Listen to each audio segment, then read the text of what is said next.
Okay, all-time favorite tip, and one that I'm almost embarrassed to share with you.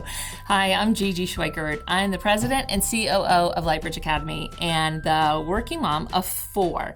Now, my children are a lot older today, but when they were young, and I had all 4, each in a car seat, strapped in, which was a wonderful feeling, is that I used to do breakfast in a cup. So you can say whatever you want about healthy breakfast and we should sit down and enjoy a meal together, but the reality is sometimes you can't do that.